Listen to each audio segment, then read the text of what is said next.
So today's video is about doing a natural dyeing process on a cotton scarf. I got the cotton scarf from Maiwa on the west coast. I was ordering some of their dye stuffs, and their products are lovely. Um, I will need to find a local supplier because I'm not going to order um, things from the west coast all the time.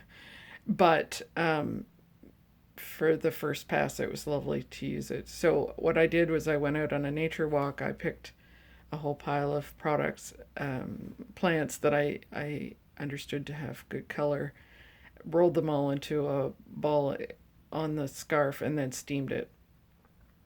I remind you that dyeing is a process that can have contamination. You should never dye with the same materials, cookware and stuff that you use for your food.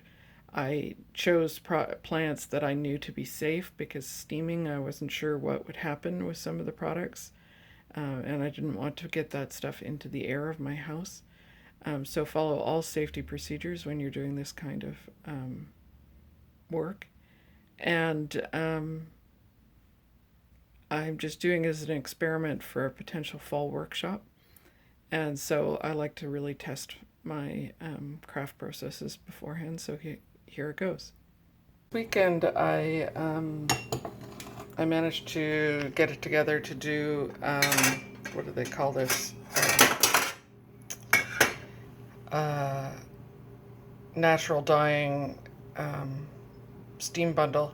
So what I did was I took my cotton scarf. I went for a nature walk and collected a whole pile of different things. Wrapped them all up in the cloth and then steamed it for an hour and then let it sit for a day. And now I'm going to unroll this. Just give me a minute.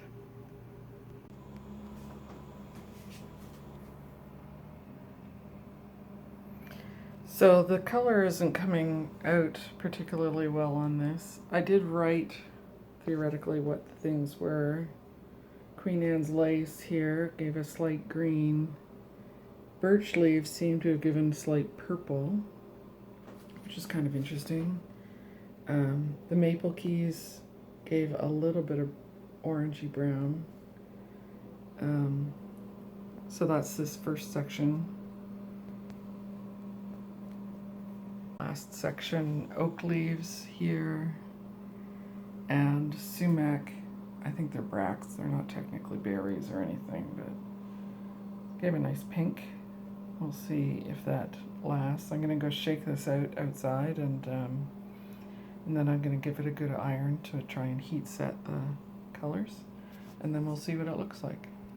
Okay, finished product, though the lighting sucks because it's raining outside, but it's interesting anyway.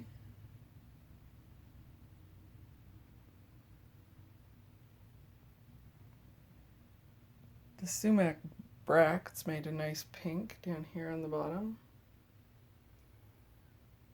I don't know how color fast it is,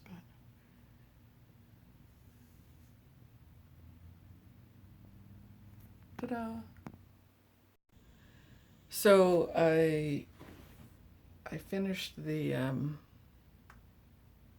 natural dyed shawl, and initially I thought it was going to be awful, but as it's dried, it's starting to grow on me.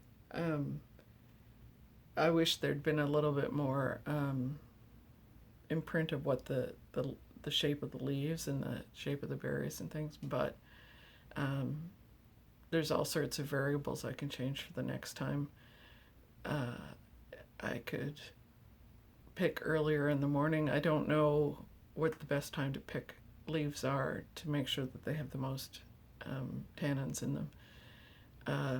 I could roll the scarf into a roll much tighter than that, so I think you get a firmer picture. The bracts were really hard to do. I'll have to give some thought to that. And I could mordant the cloth first, which would make it show more or different colors. So now I just have to find a local reasonable supplier of cotton squares so that I don't have to sew them all myself. So project seen through to completion. That's kind of exciting, and I look forward to doing more of it. Talk to you soon. Bye.